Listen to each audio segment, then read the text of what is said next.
Parti armé. Immobile.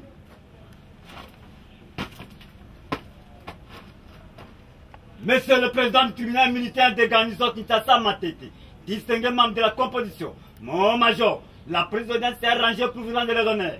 Il vous présente le prévenu qui comparait à l'audience de ce jour. Comment la police audience? Adjudant-chef Mickey Maten. Je déclare l'audience ce jour ouverte à mon pied et repos. À vous, mon major. Armons. Pied. Poursuite au tribunal militaire de garnison des Matete de l'affaire qui oppose l'auditeur militaire et les partis civils Chimanga Mukendi et Kalanga Chimanga, famille de l'activiste des droits de l'homme et fondateur du mouvement citoyen et collectif 2016. Les partis poursuivent l'agent des polices judiciaires Tokis Kumbu Gérard pour violation des consignes et assassinat de Rossi Chimanga, l'activiste des droits de l'homme, tué dimanche 25 février dernier lors d'une marche organisée par le comité laïque chrétien. L'audience foraine se déroule à la prison militaire de Ndolo où est incarcéré l'agent de police judiciaire. Gardez-vous au centre. Portez armée. Immobile. Monsieur le Président du tribunal militaire de garnison. À l'audience précédente, les parties ont sollicité et obtenu du tribunal une remise en vue de mieux préparer la défense de leurs clients. Nous sommes encore au niveau de la forme. Nous sollicitons une remise pour permettre au Conseil de bien s'imprégner du dossier, étant donné que nous faisons un métier intellectuel et non mécanique, Monsieur le Président. Il va falloir que les conseils se réunissent et étudient les dossiers. Voilà pourquoi nous sollicitons une remise à 2 semaines. Un préalable qui a été accordé par la composition après un débat houleux entre toutes les parties sur la qualification de l'infraction à charge du prévenu Tokis Kumbu Gérard. Ses avocats ont soutenu pendant le débat qu'il serait prématuré de qualifier leur client d'assassin déjà à la première audience pendant qu'il n'est pas encore condamné. Il y a présomption d'innocence. Il ne peut pas, d'une manière là, cavalière, excusez l'expression, Monsieur le Président, des propos. Il appelle les clients assassins, Monsieur le Président. Tout de suite, là, il s'est acté, Monsieur le Président. Étant donné que le tribunal est saisi des faits, le tribunal n'est pas lié par la qualification retenue par le ministère public. Si autrefois le ministère public appelait notre client l'assassin, mais le tribunal qui n'est pas tenu par la qualification du ministère public, le tribunal vous dit, maître, retirez votre parole. Parce qu'il peut requalifier, il peut disqualifier, il peut déqualifier. C'est le droit. Voilà pourquoi le tribunal dit, étant donné qu'il n'est pas saisi par la qualification du ministère public, qui a fait de notre client l'assassin, le tribunal vous dit carrément, retirez, nous sommes devant le tribunal. La loi qui est inscrite dans la citation à prévenir qu'ils ont lue, lorsque la loi vous renvoie aux articles 43, 44, 45, c'est là où on a parlé d'assassinat. Et celui qui commet l'assassinat est un assassin. La loi a organisé, Monsieur le Président, une infraction. Mais le langage juridique veut à ce que, lorsqu'on est devant une juridiction, il y a des termes appropriés et il les sait. Lorsque la personne se trouve devant le magistrat du parquet, la personne est appelée l'inculpé. Lorsqu'il est devant le tribunal, il est appelé prévenu. Et la Constitution garantit la présomption d'innocence. Donc jusque-là, il est présumé assassin. Mais il n'est pas assassin. Qui ne vous dit pas qu'à la fin de ce procès, il sera quitté. Mais c'est purement précoce d'appeler notre client assassin. Bon, nous comprenons peut-être que c'était pour amuser la galerie, mais Monsieur le Président, nous sommes de la défense. Il y va de la vie d'une personne. Nous ne venons pas blaguer. Les villes viennent défendre la cause des morts. Et pour cela, nous ne pouvons pas venir amuser la galerie. Et que cela soit retenu. Nous venons plaider avec larmes aux yeux. La famille Chimanga vient à cette audience avec larmes aux yeux. Et nous, les avocats, nous ne venons pas amuser la galerie. Que cela soit retenu dès le départ de cette audience. L'audience avait été renvoyée à 2 semaines. Parti armé. Immobile.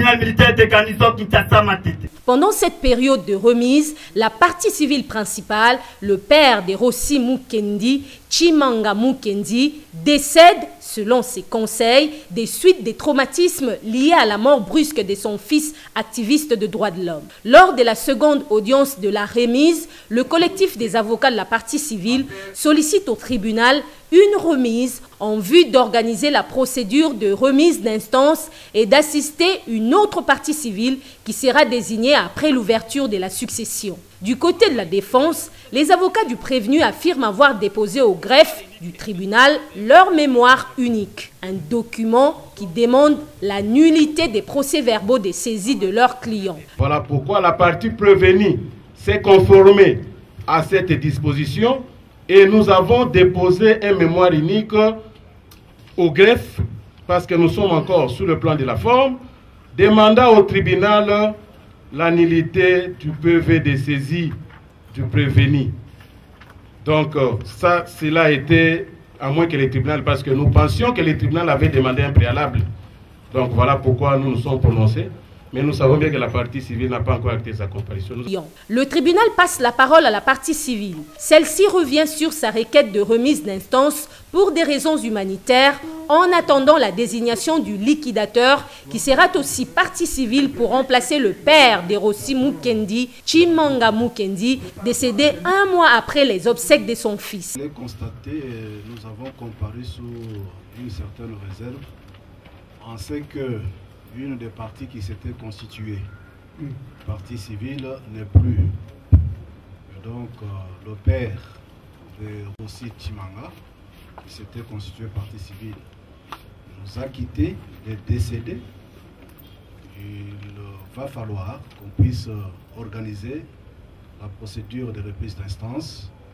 C'est à quoi les avocats du collectif de partie civile s'attelle ensemble avec la famille de Rossi Chimanga. Il va falloir pour le collectif de vous suggérer de nous accorder une remise parce que même les moyens soulevés par le confrère ne peuvent pas être débattus en l'absence d'une des parties qui s'était déjà constituée partie civile. Ce qui suscite un débat houleux entre les parties. Monsieur le Président, nous sommes en matière pénale, nous ne sommes pas en matière civile.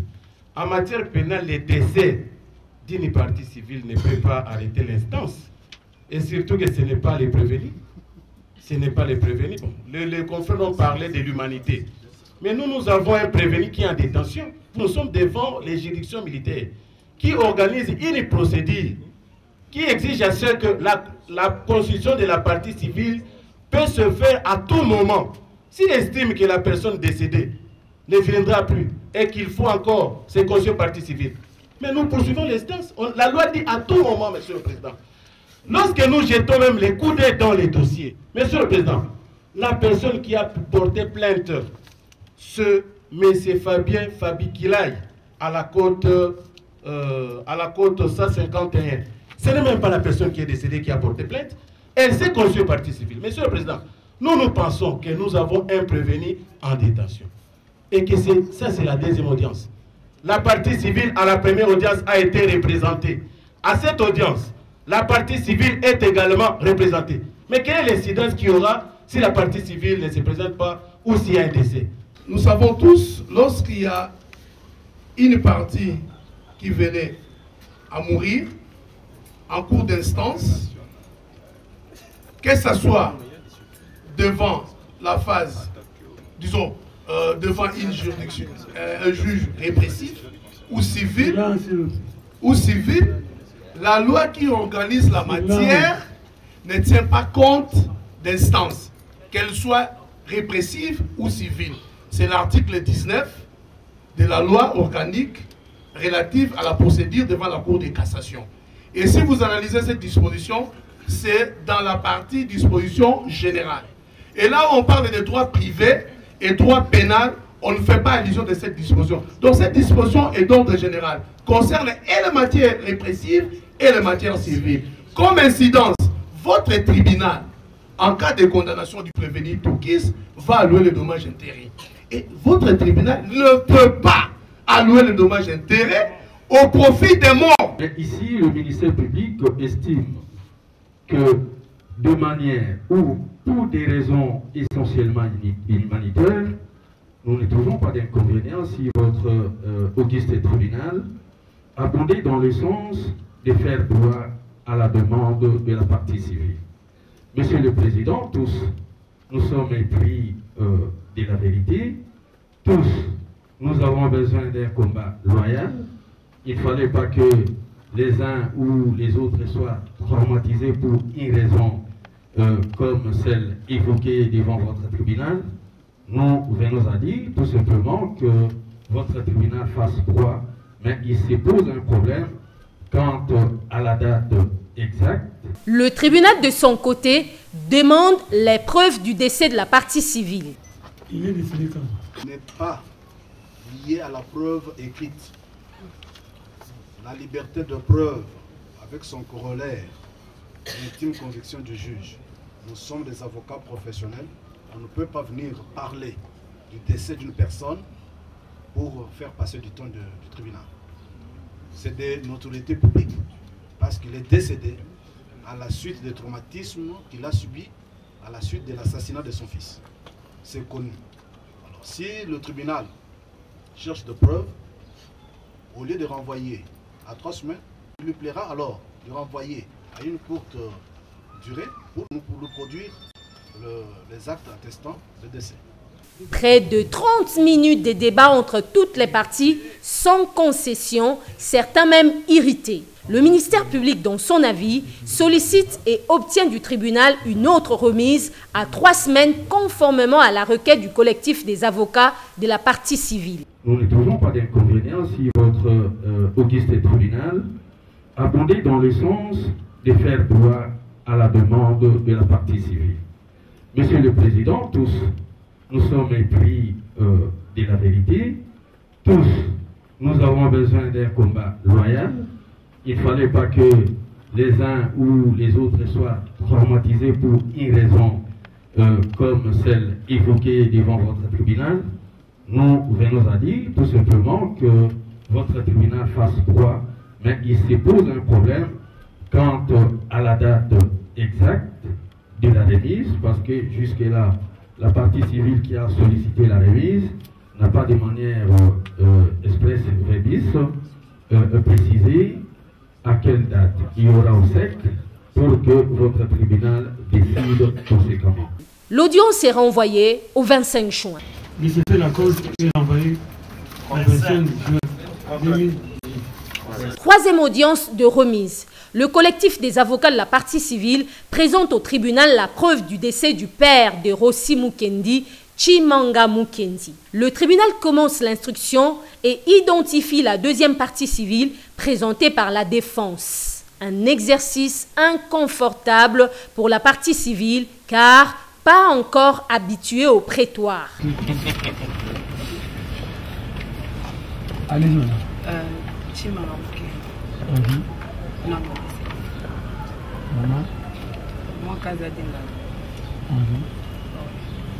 Après cette procédure, le collectif de la partie civile sollicite encore une remise. Les avocats de la famille Chimanga soutiennent ne pas avoir encore désigné un liquidateur qui devrait avoir le mandat pour représenter la famille dans cette affaire.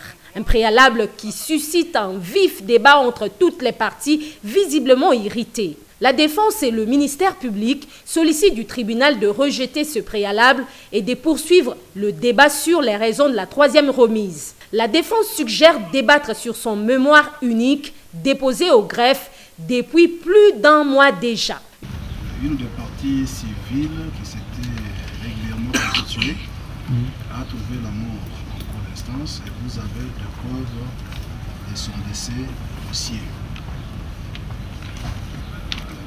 Le code de la famille stipule que lorsqu'une personne vient à décéder, sa succession est ouverte au lieu où il avait la dernière résidence.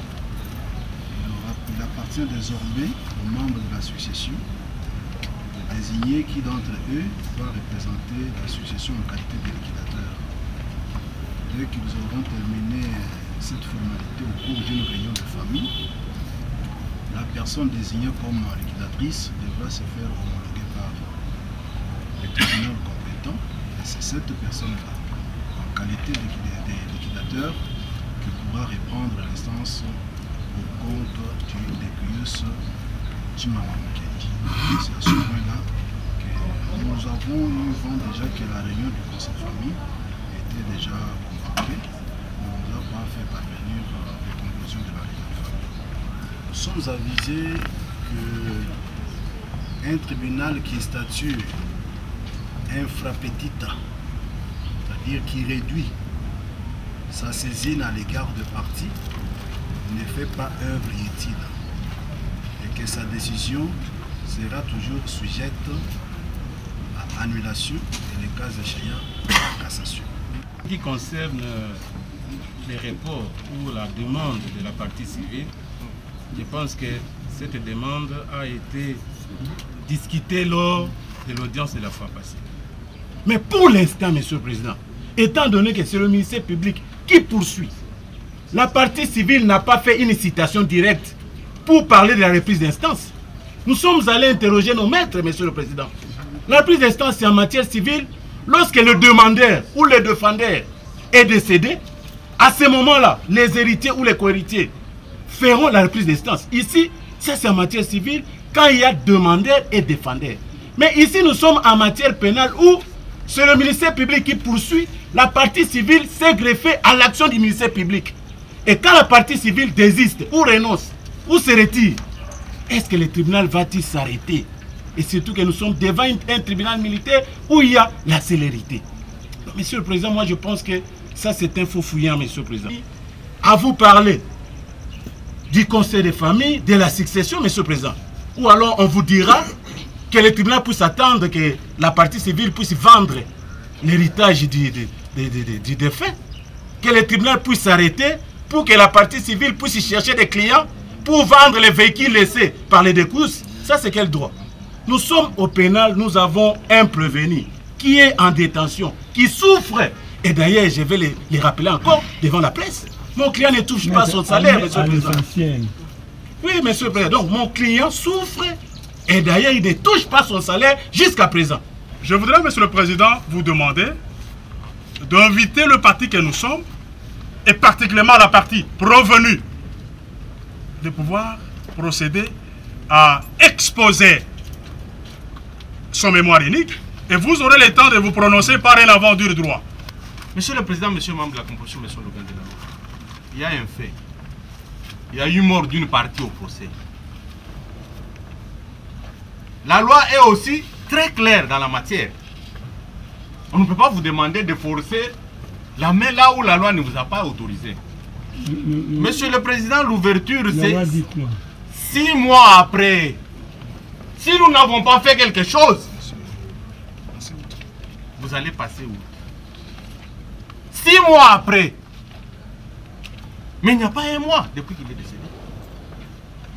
Je crois que les législateurs étaient très clairs et comprenaient pourquoi il fallait accorder ce délai de 6 mois. C'est pour qu'on organise cette succession. Une demande accordée par le tribunal.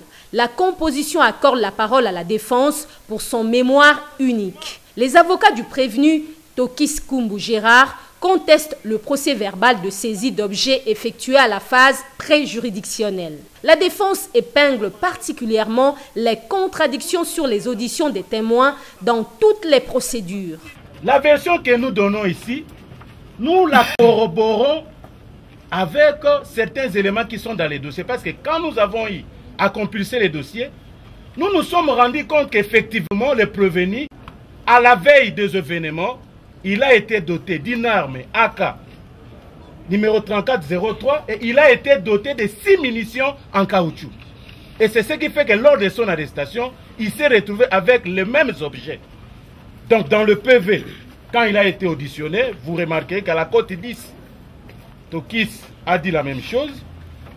Dans le PV du chef de peloton Kabete Moulima, celui qui avait doté les prévenus, il a répété la même chose, cote 30 et 32.